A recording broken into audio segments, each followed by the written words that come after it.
Di nuovo in diretta, ben ritrovati, speciale a 3, lo spazio dedicato in particolare alla salute, agli specialisti dell'ULSS 2. Saluto e ringrazio il dottor Alberto Candiotto, che è da poco direttore dell'unità operativa complessa di ginecologia e ostetricia dell'ospedale di Conegliano. Buongiorno, benvenuto. Buongiorno, grazie dell'invito. Buongiorno. E il dottor Giulio Santoro, responsabile invece del centro di terzo livello incontinenza e stomie dell'ULSS 2. Grazie. Buongiorno e ben arrivato. Allora, parleremo di patologie del pavimento pelvico, che è un tema di cui si parla perché molte donne anche dopo il parto, dopo la gravidanza, possono avere problemi di questo genere, ma immagino che non sia solo quello che può provocare magari problematiche di questo tipo. Adesso ne parleremo. Ricordo come sempre a voi telespettatori che con il numero che vedete in sovraimpressione potete chiamare per sottoporre delle domande, degli interrogativi ai nostri specialisti. Allora, dottor Candiotto, parliamo di prolasso genitale femminile. Allora, spieghiamo innanzitutto di cosa si tratta. Sì, allora, chiaramente, come giustamente ha detto lei, siamo in un ambito molto famoso, ecco, in questo periodo perché la popolazione invecchia. Si stima che l'età media della nostra regione per la popolazione femminile sia intorno agli 85 anni. È una popolazione che ha lavorato, okay, che ha fatto anche lavori pesanti e per il passato che ha avuto anche tanti figli.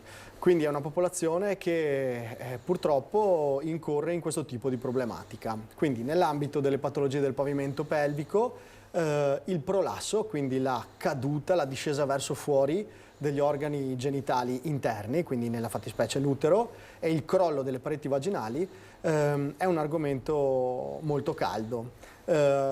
Si stima che circa il 50% della popolazione femminile soffra dopo i 50 anni di patologie del pavimento pelvico, soffra della patologia del prolasso. Ecco, da questo è derivata il nostro impegno e l'idea del dottor Santoro, mio grande amico e collaboratore, di cercare di unificare tutto all'interno dell'ospedale Hub, quindi di Treviso, e quindi collaborare anche con gli ospedali più periferici come Conegliano, di cui io dirigo l'unità operativa di ginecologia, diciamo fare un'unica famiglia per gestire questo tipo di patologia. Quindi di che cosa si tratta? Si tratta di una patologia frequente, non maligna e assolutamente invalidante, cioè vuol dire che le donne non corrono rischi se purtroppo si sviluppa questa patologia, ma vengono limitate nella loro vita. Parliamo sempre di donne che sono sempre più attive, ok? Che vivono più a lungo, vorrebbero una qualità di vita di un certo tipo. Non entro poi nell'ambito sociale perché le nonne a tutti gli effetti sono sempre più utili, lo dico anche per esperienza personale, e quindi abbiamo bisogno di mantenerle in forma, in salute e di correggere con i nostri sistemi sia diagnostici che terapeutici appunto questo tipo di patologia. Ecco, ma specifichiamo di cosa stiamo parlando. Allora, in sostanza noi parliamo del prolasso genitale come abbiamo detto, come la caduta, il crollo, la fuoriuscita attraverso la vagina, okay, degli organi pelvici che sono la vescica, l'utero e il retto. Sono tre organi che stanno uno a fianco all'altro, uno sopra dell'altro e che diciamo si appoggiano alla vagina, okay, che ne mantiene la funzione. Quindi nel momento in cui questi organi cadono, si spostano verso il basso e quindi verso fuori, possono avere dei problemi di funzione. Okay? Quindi non sono problemi, come detto, maligni o degenerativi, ma sono problemi invalidanti. Avrò difficoltà a svuotare la vescica, avrò difficoltà a svuotare il retto, avrò un'incontinenza. Se c'è invece una discesa semplicissimamente dell'organo, e prima giustamente faceva riferimento al parto, okay, perché le spinte da parto possono determinare questo tipo di problematica, la discesa del solo organo utero invece dà un fastidio, un ingombro vaginale che non ci permette per esempio una normale vita sessuale, ma anche la semplicissima gita in bicicletta. Ecco, ci sono delle cause specifiche al di là dell'età? Diciamo che il primo movens è l'età, no? Nel senso che purtroppo i tessuti di sostegno, okay, se fanno tanto il loro lavoro, come tutti i tessuti di sostegno, piano piano cominciano a diventare troppo elastici o molto a cedere, bravissima. Questo è il primo movens. Se poi su questi tessuti di sostegno si instaurano dei traumatismi, come abbiamo detto il parto, d'accordo? Come abbiamo detto il lavoro pesante. Io dico sempre, se raccolgo il radicchio tutta la vita, ok, sto sempre piegato, faccio un lavoro pesante e quindi inevitabilmente sforzo verso la vagina, gli organi all'uscita. Quindi abbiamo detto il parto, il traumatismo legato al lavoro e poi problemi invece di disfunzione preesistenti. Ok, dopo magari anche il dottor Santoro spiegherà meglio questa parte, soprattutto per il segmento del retto. Certamente. Allora, dottore, abbiamo detto, dottor Santoro, lei dirige il centro di terzo livello incontinenza e stomie di Treviso. Intanto ci spieghi magari che centro è, cosa vuol dire questa definizione e quali sono gli altri livelli. Sì, livelli vengono definiti alla complessità, no? Complessità del disturbo, per cui sono livelli che noi definiamo di complessità di cura. Il terzo livello è l'apice della piramide, cioè quindi un secondo livello ed un primo livello, che lavorano in rete. Quindi la cosa importante, ne accennava anche prima il dottor Candiotto, è la collaborazione, cioè la possibilità di lavorare come un unicum, chiaramente per diversità di complessità di cura.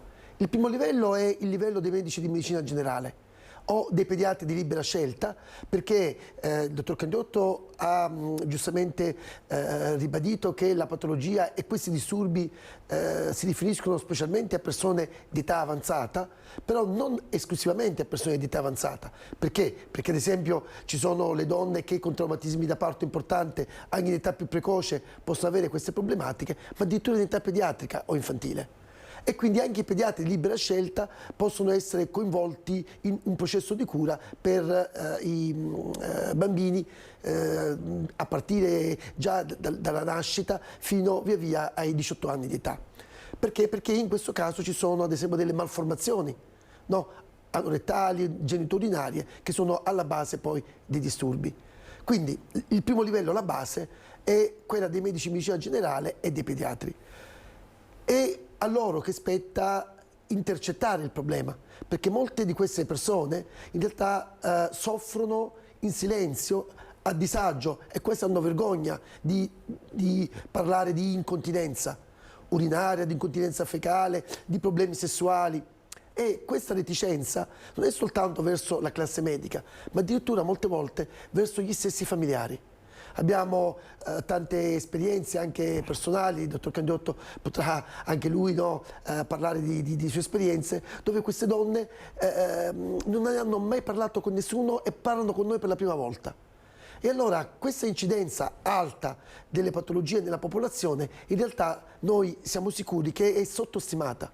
Perché noi vediamo forse la punta dell'iceberg, ma c'è tant'altro di sommerso che non viene espresso. E la vorrei ringraziare personalmente, come Antenna 3, di averci dato oggi la possibilità di fare che cosa? Informazione. Un'informazione chiaramente che va verso cittadini, verso una popolazione che forse per la prima volta oggi sentirà parlare di alcuni argomenti. Quindi, tornando ai livelli, il medico di medicina generale intercetta il problema, può già fare diagnosi e cura.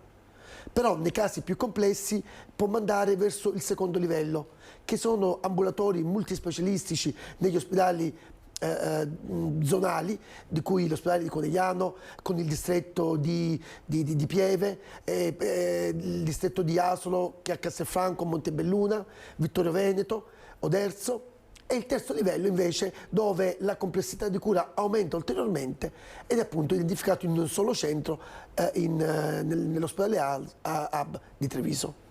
Benissimo, ma siamo noi a ringraziare voi, anche perché è giusto far capire alle persone che è la normalità questa, che non sono cose eccezionali purtroppo soffrire di determinate patologie, ma lo abbiamo sentito che percentuali di persone raggiunge questo genere di problematica. Dottor Candiotto, prolasso e incontinenza sono dei sinonimi, nel senso è automatico che di fronte a un prolasso poi si verifichi l'incontinenza? Allora, questa è una buonissima domanda, nel senso che rappresenta il sentire comune, nel senso che molto spesso le donne che sviluppano un'incontinenza urinaria, ok?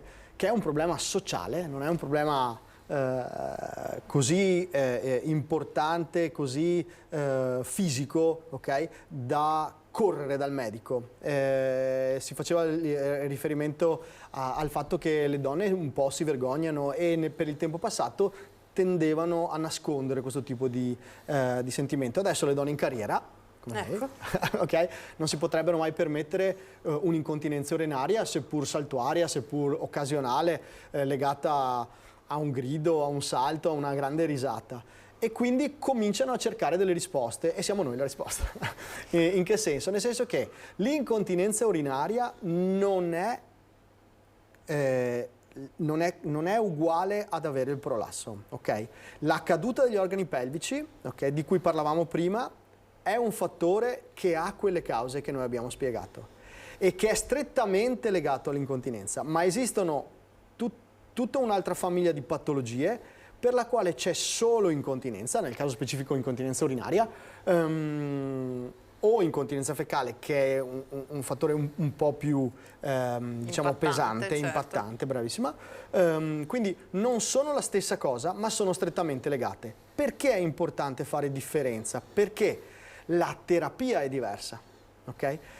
Io ho imparato la medicina innamorandomi della mia specialità, che è la ginecologia e l'ostetricia, imparando la medicina così: si approccia al paziente salendo una specie di scala, ok? Quindi prima di tutto la diagnosi, capire il problema, essere empatico con il paziente e con la paziente nella fattispecie, provare una terapia che non sia chirurgica. Prima di mettere le mani addosso al paziente si fanno dei tentativi, dopodiché se la risoluzione con la terapia medica, con i farmaci non c'è, allora si può pensare alla chirurgia. Ecco perché cito questo, perché nel caso del prolasso la terapia medica è poca cosa, ok? Le donne lo sanno, esiste l'approccio non chirurgico, che è l'utilizzo dei pessari, che sono dei dilatatori della vagina, degli anelli di plastica, in buona sostanza. La banalizzo, ma sono cose studiate apposta, sono molto ben tollerati, non risolvono il problema, ma lo procrastinano, diciamo, ok? Permettono alla donna di vivere una vita normale, almeno fino a quando la sua necessità di fare le cose può ridursi un pochino.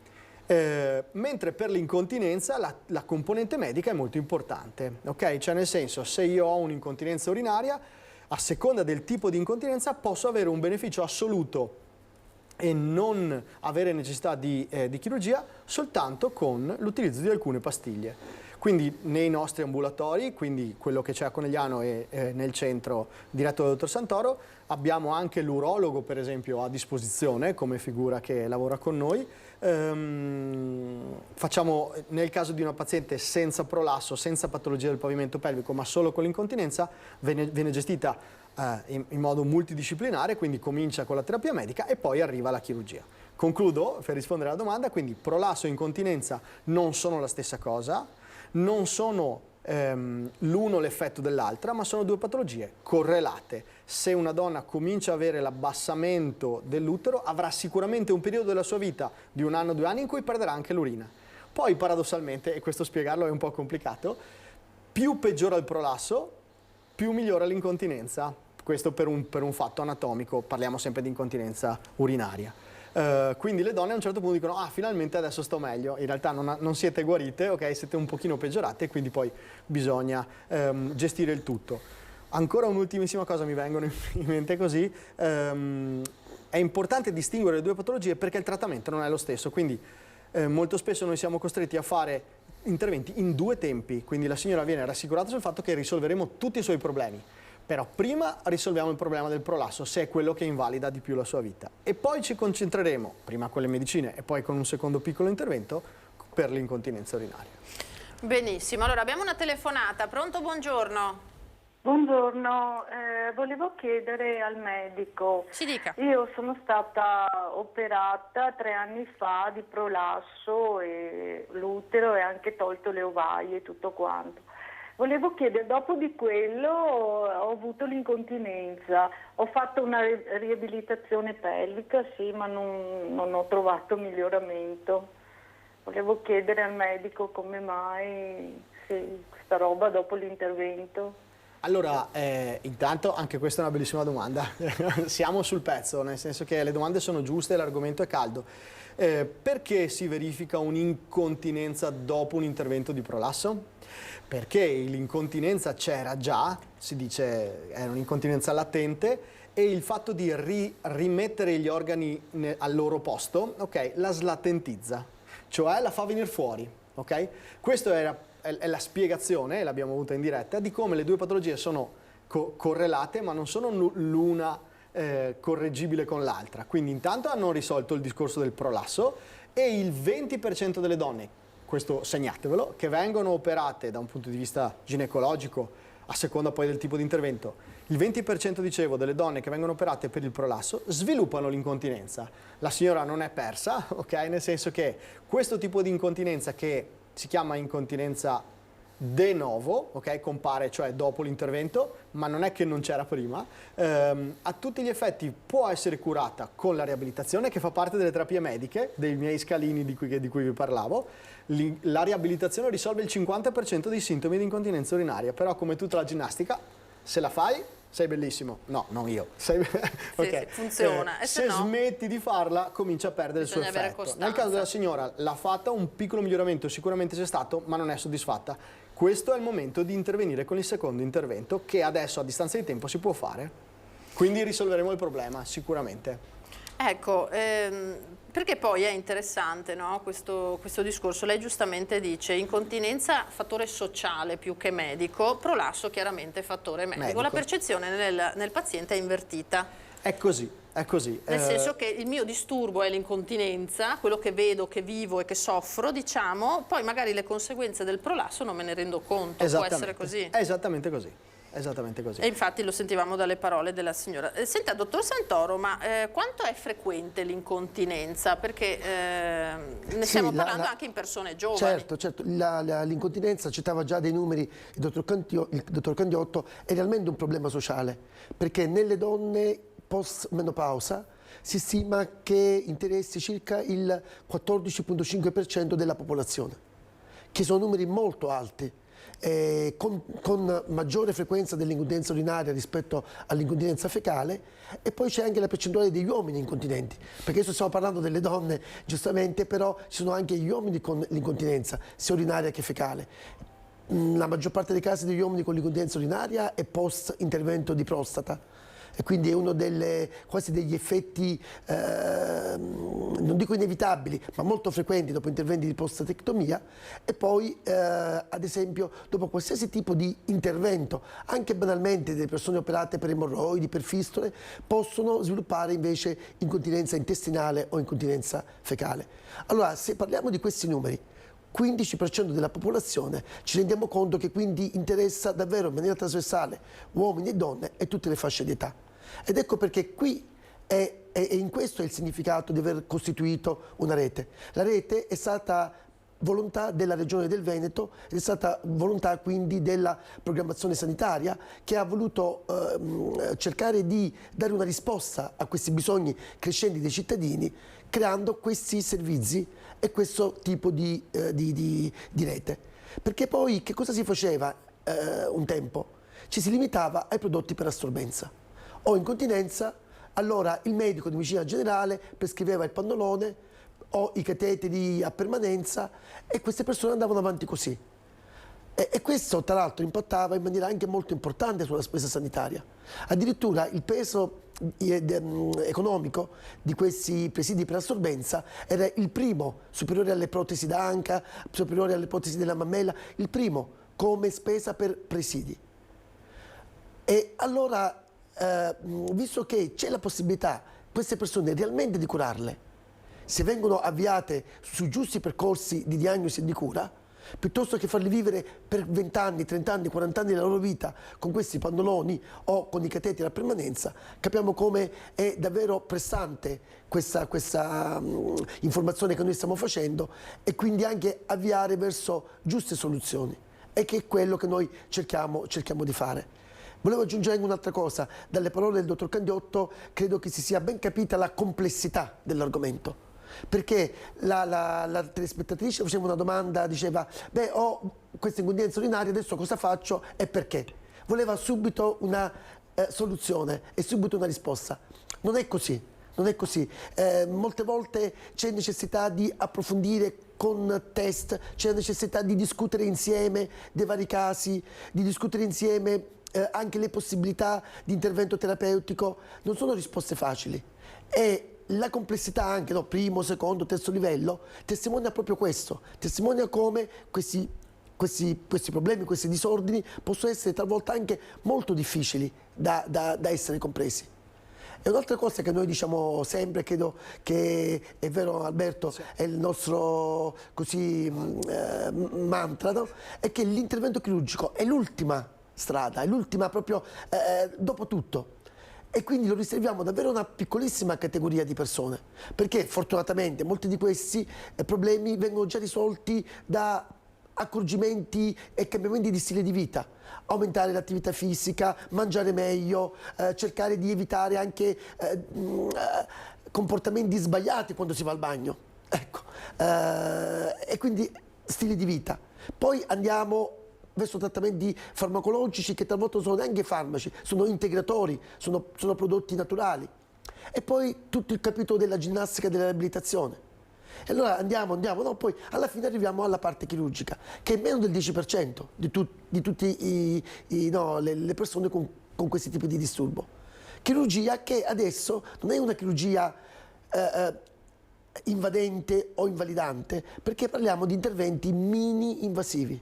Cioè molti di questi interventi noi li facciamo in anestesia locale, li facciamo con ricovero giornaliero, vengono operati la mattina, vanno a casa alle 4 del pomeriggio. E riescono davvero a curare, e non diciamo curare al 100%, comunque a migliorare, noi diamo il cut-off del 50%. Se si migliora più del 50% per noi è già un successo terapeutico. Certamente. Dottore, poi le chiediamo sugli stili di vita, cosa dobbiamo fare per non incorrere perché può essere interessante. Abbiamo un'altra telefonata. Pronto, buongiorno.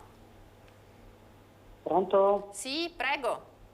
Buongiorno. Buongiorno. Senta, io ho appena iniziato adesso a guardare la televisione, la cosa mi interessa moltissimo. Bene. Volevo sapere se per una che è stata operata di tumore alle ovaie, a cui è stato eliminato anche l'utero, eccetera, e con grossi problemi di incontinenza, se era possibile utilizzare un cerchiaggio. Così mi hanno detto, ero curiosa di sapere cos'è questo cerchiaggio. Molto bene, vediamo se la definizione è corretta. Sì, la percezione del consiglio si è un po' modificata poi, no? A seconda della propria cultura. Quello che è stato proposto alla signora è il primo atto terapeutico che dicevo, no? Nel caso specifico è stato proposto alla signora di mettere un pessario, che è un cerchio di plastica abbastanza rigido, ok? Le pazienti di solito prendono paura quando lo vedono, ma poi è molto ben tollerato, come dicevo. Questo cerchiaggio viene utilizzato per esempio nelle pazienti, nel caso della signora ha avuto una storia oncologica, quindi è un caso un pochino di nicchia, diciamo, però viene utilizzato perché stendendo le pareti della vagina potremmo avere una soluzione anche del problema dell'incontinenza. Il cerchiaggio che hanno proposto alla signora non è la terapia dell'incontinenza. Il cerchiaggio, quindi il posizionamento di un pessario vaginale, è una terapia per il prolasso, sempre quella dicotomia di cui avevamo parlato prima. Quindi se la signora che è stata operata ha un'incontinenza urinaria, va fatto un percorso diagnostico che può essere un po' più complesso nel caso delle operate e poi terapeutico per risolvere l'incontinenza. Quindi l'anellino potrebbe non essere utile, pesa poco, nel senso che è un tentativo che si può fare, ok? Nel caso specifico, apro una piccola parentesi, uno dei problemi più importanti dell'incontinenza urinaria, ok, delle pazienti operate, quindi oncologiche, ok, è per esempio i fenomeni post-attinici, quindi le donne che vengono operate per il tumore dell'utero, ok, nella fattispecie, possono essere anche aiutate nella loro guarigione da una radioterapia.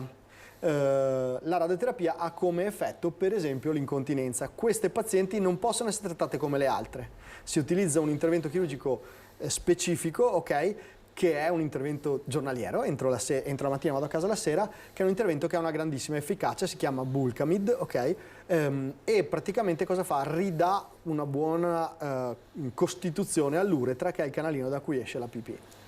Ecco, per cui... E questo è un caso un po' particolare, insomma. Questo fa parte però delle terapie dell'incontinenza, chirurgiche ma mini-invasive. Sì, no, infatti la radioterapia tra l'altro non ha soltanto effetti collaterali sul versante anteriore, quindi urinario, perché nello stesso tempo può bruciare i muscoli sfinteriari anali. Quindi queste persone sviluppano una doppia incontinenza, un'incontinenza sia urinaria che un'incontinenza fecale. E anche nel nostro caso si può rinforzare la muscolatura con delle iniezioni di sostanze all'interno del muscolo che ridiano forza al muscolo stesso. Oppure si può lì intervenire cercando di tenere il retto pulito con dei lavaggi particolari, il paziente li può fare anche a casa, sono dei lavaggi sotto pressione e quindi tenendo pulito il retto è vuoto e di conseguenza non ci sarà il fenomeno dell'incontinenza. Quindi abbiamo tante possibilità di intervento e devo dire che su questo le aziende stanno lavorando tanto anche in sintonia e in coordinata con i medici per trovare delle soluzioni sempre ulteriori e sempre migliori. 10 anni fa non avevamo quello che abbiamo adesso di possibilità di cura e speriamo che tra 10 anni ci saranno anche meno nuovi presidi e nuove possibilità. Ad esempio uno dei trattamenti davvero su cui noi abbiamo investito tanto è un intervento che si chiama neuromodulazione sacrale.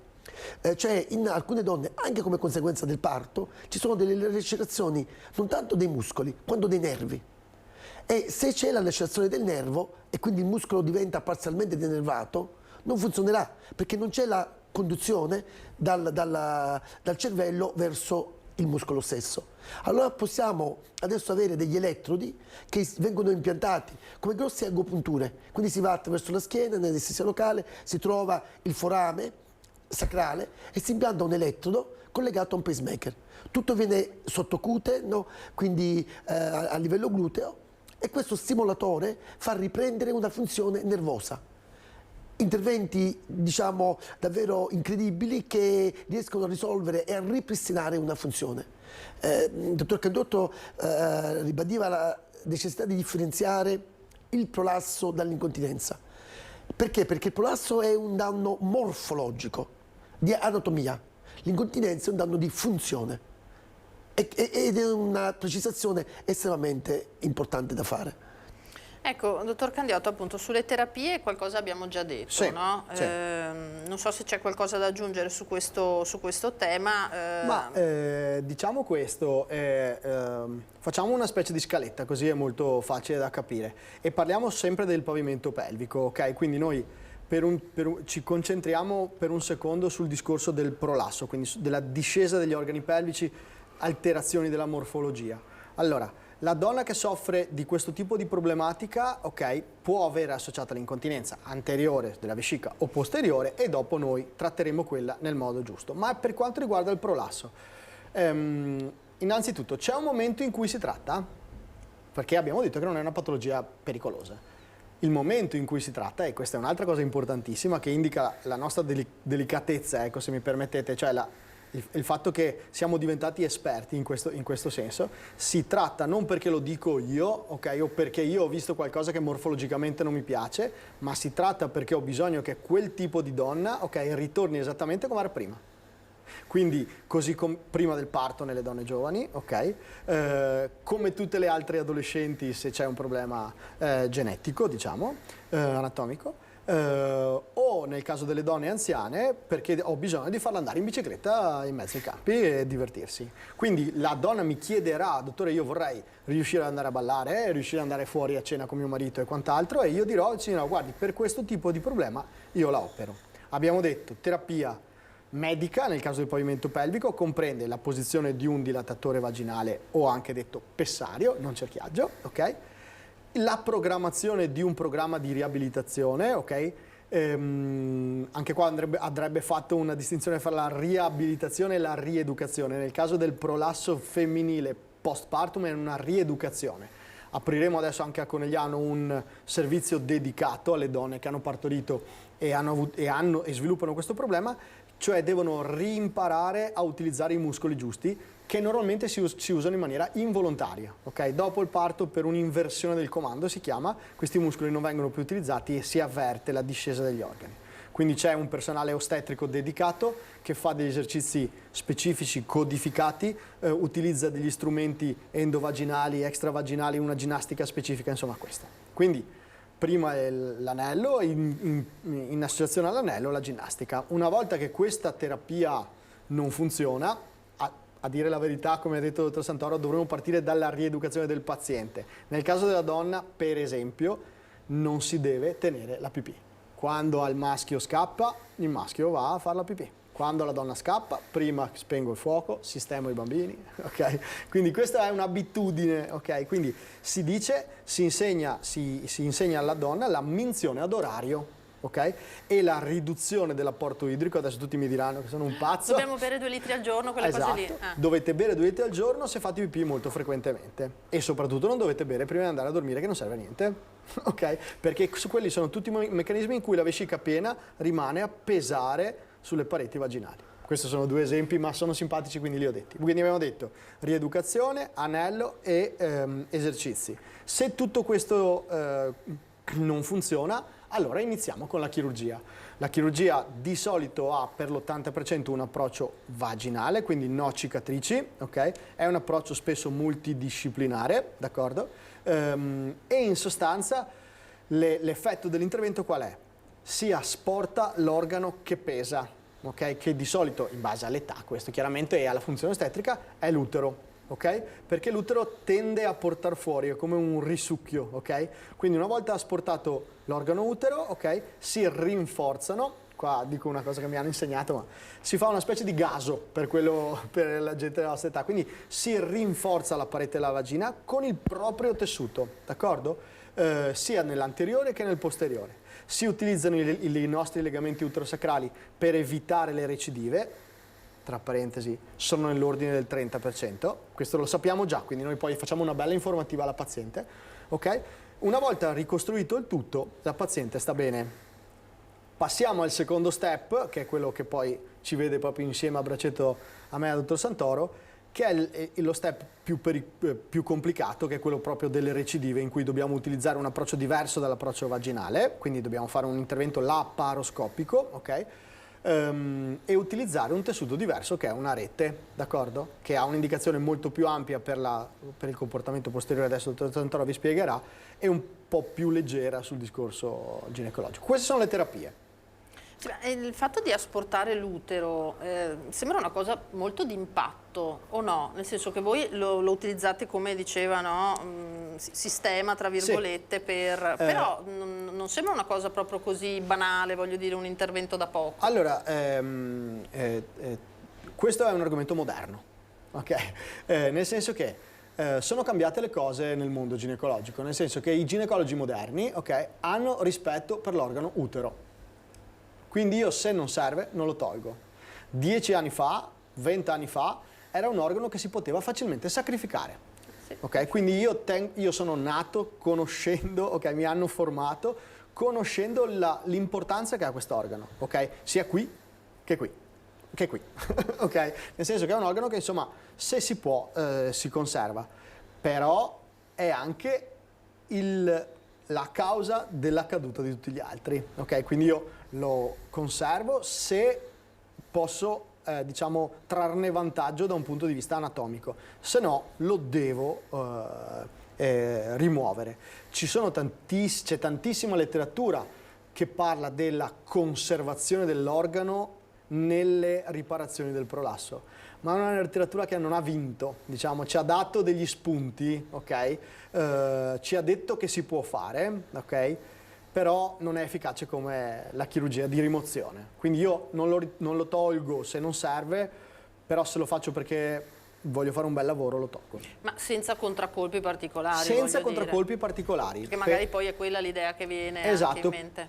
Si ricordi che non diventa è un amico fino a un certo punto l'utero, perché a un certo punto, quando nella patologia del prolasso ho questa sensazione di una discesa di qualcosa, la prima colpa nella sua testa sarà: è sto utero, che scende, non mi è più simpatico come prima, ok? Lo vorrei togliere, ok? Quindi le donne che lo vogliono conservare per la patologia del pavimento pelvico non sono così tante, ok? Beh, immagino, insomma, ma più che altro al di là di quello Non che ha è un grande magari impatto, è un'idea. una buona domanda, no, non ha un grande impatto. Nel senso perché a livello poi fisiologico No, ti cambia qualcosa oppure diciamo no? che parliamo soprattutto di donne in menopausa, quindi che hanno concluso la loro funzione Cioè che a livello mestruale. ormonale la No, situazione perché, non attenzione, si sballa, sì, ecco. parliamo di io parlo sempre dell'organo utero, ok? La funzione ormonale di per sé è conservata dalla funzione ovarica, quindi le ovaie, la signora di prima ha detto io ho tolto l'utero, le ovaie dipende dall'età, ok? Le linee guida, diciamo adesso più accreditate, consigliano la rimozione delle ovaie soltanto dopo i 55 anni, prima no.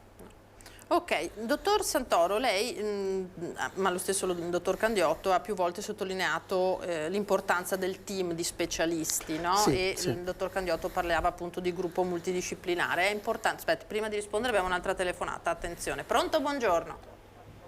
Buongiorno, Prego signora. ecco, sto seguendo, ho aperto poco fa su Antena 3 per Brava. puro caso, sto seguendo la trasmissione che state facendo, che mi sarebbe molto interessato a porgere una domanda. Ho una certa età e mi interesserebbe una spiegazione, è possibile? Prego, prego signora, ci dica. E allora vorrei chiedere al ginecologo, siccome ho 84 anni, esatti 4 anni che ho appunto perdite di urina, come si dice, no? Incontinenza. Quindi ho fatto tutti i controlli possibili, immaginabili e non hanno risolto niente. Per di più io soffro di diverticoli. Mi è stato anche detto che forse il mio problema dipende dai diverticoli.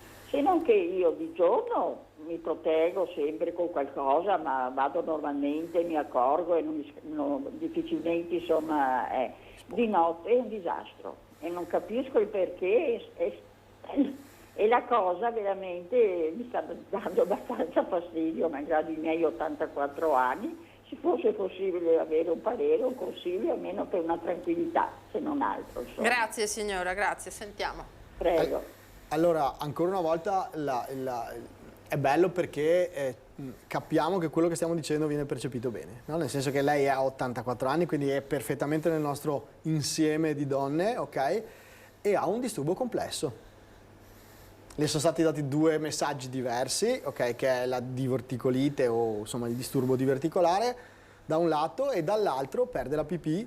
Avete sentito e percepito che la perdita socialmente è contenuta al mattino, io mi accorgo, ok, mi proteggo, non mi sporco, ok? Quindi il problema non esiste il mattino, ma la sera sì, perché mi devo alzare, perché magari appunto bagno il letto e quant'altro. Questo però vi fa capire che è molto diverso, ok, dalla quarantenne che fa spinning e ogni tanto ha delle piccole perdite di urina, ok? Ecco, quindi la signora nella fattispecie ha bisogno di un inquadramento diagnostico completo. E lei dice ho fatto le visite, sono andata, ok? Manca questo che dice il dottor Santoro, la rete che ci tiene vicini, no? Io l'ho vista, gli dico guarda, Nello, lo chiamo Nello, ma Nello guarda questa signora ha bisogno di questo, però escludimi per piacere quanto importante è l'infezione cronica, la diverticolite, ok? Quindi nel caso della signora la risposta alla sua domanda è centro di incontinenza. Okay. Sì, no, ringrazio Alberto per l'efficacia anche della spiegazione. Ed in effetti è questo, ed il bello anche di quello che facciamo, cioè la possibilità di lavorare come gruppo. E lavorare come gruppo in sintonia, dove ogni specialista capisce che non può fare tutto da solo. Parliamo di questa struttura che è il pavimento pelvico, che è tanto complessa e dove ci sono questi organi diversi, un insieme di muscoli, di fasce, di legamenti, di nervi, davvero tanto complessa. E quindi la possibilità di lavorare come gruppo è quello che fa la differenza.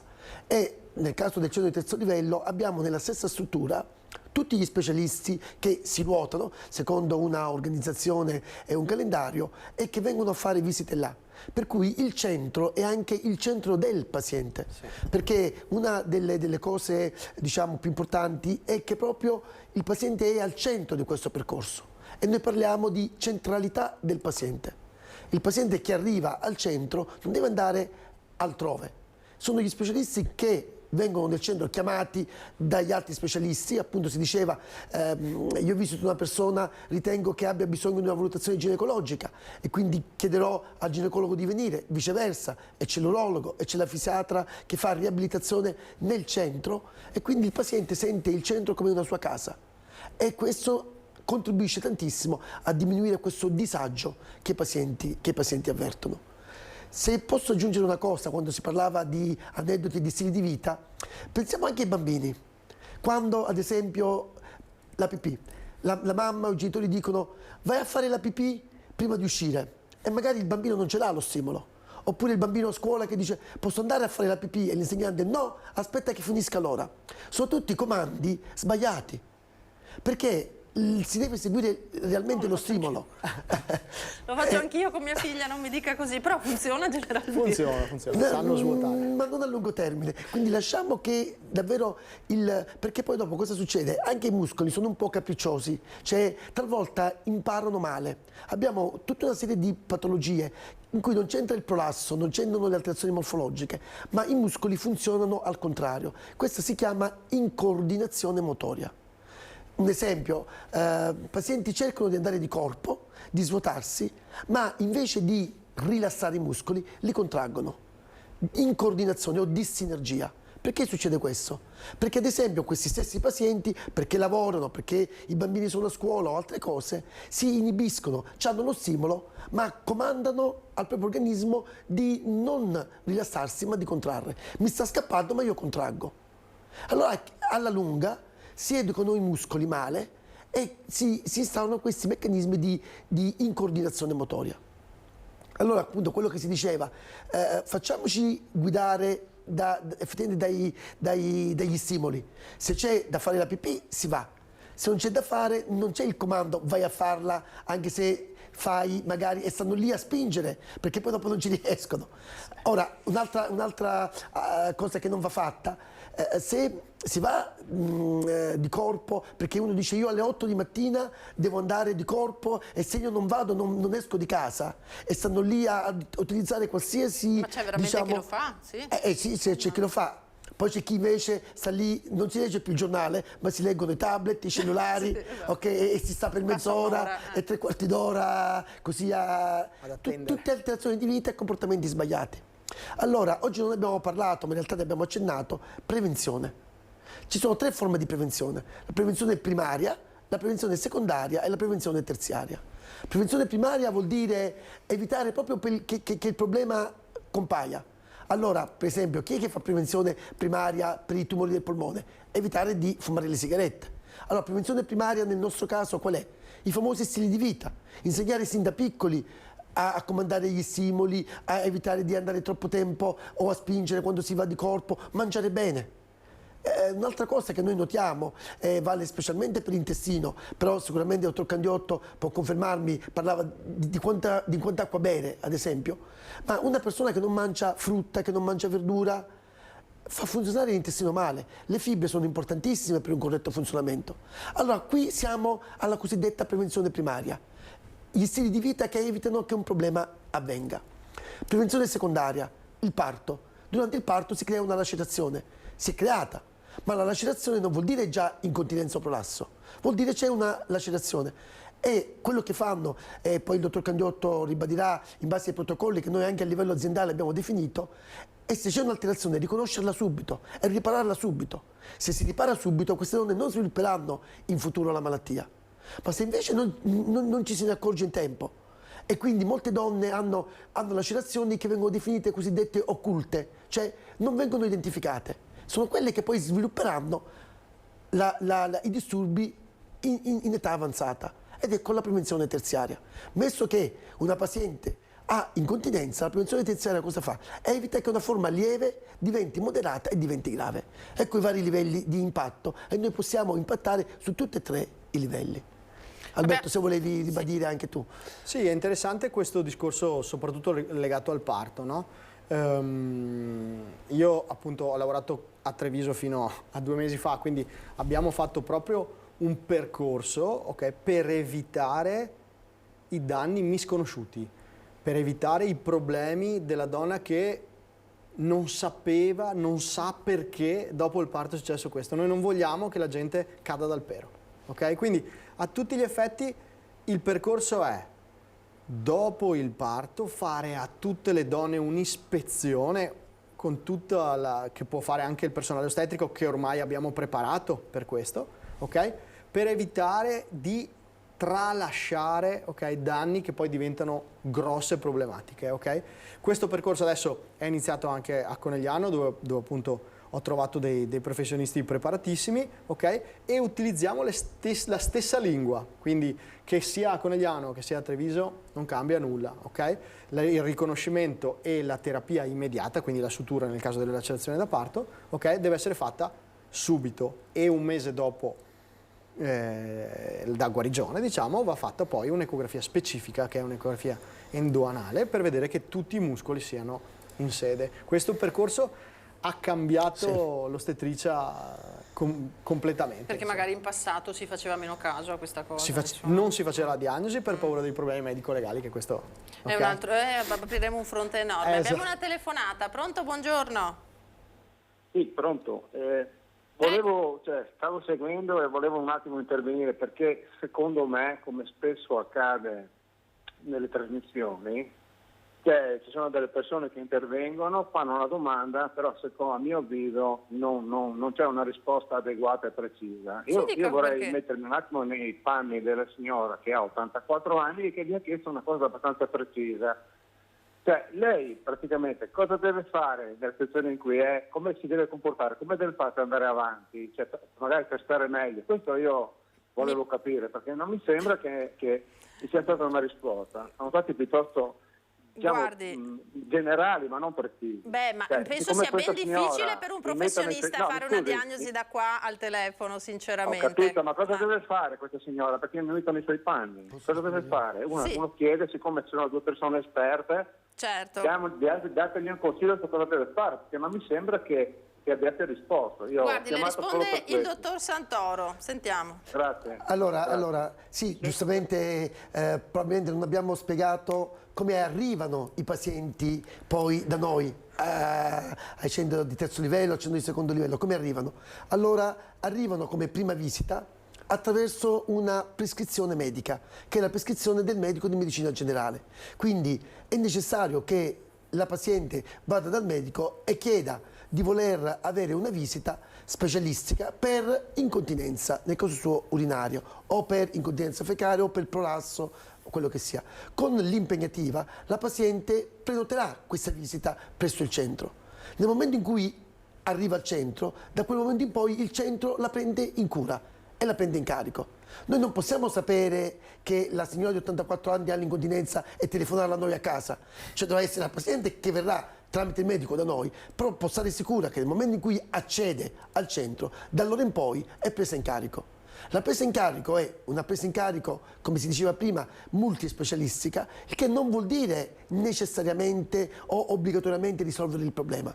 Quello che è senz'altro e che noi facciamo sempre è mettercela tutta, il nostro massimo impegno per cercare di capirci di più, per discutere insieme, per vedere se c'è possibilità di cura. Molte volte c'è, però altre volte non abbiamo possibilità e qui anche ci sarebbero tanti altri motivi e quindi lì dove non c'è, allora magari aiutarla con quei presidi più semplici, come può essere appunto quello che diceva prima il dottor Candiotto, con l'anello vaginale, quello che accennavo io, i lavaggi, questi clisteri particolari a pressione positiva a livello del retto. Abbiamo anche lì dei plug, cioè degli specie di tamponi anali che possono essere utilizzati quando le persone vanno fuori e quindi in particolari situazioni. Ecco, allora cosa deve fare la paziente? La paziente deve rivolgersi al proprio medico, farsi fare un'impegnativa, con l'impegnativa arriva al centro, da quel momento viene presa in carico dagli specialisti e poi dopo sarà compito degli specialisti andare verso un approfondimento e cercare di trovare una soluzione. Questo è quello che deve fare la paziente. Certamente. Dottor Candiotto, vogliamo aggiungere qualcosa in termini di prevenzione, di buone pratiche delle donne che evidentemente, ma anche degli uomini, quel che ho capito, insomma, non ne azzeccano una neanche quando si va al bagno, eccetera, eccetera, per cui, insomma, possiamo fare di nostro qualcosa di buono. Nell'ambito della prevenzione primaria, ok, sempre nel discorso relativo alle donne,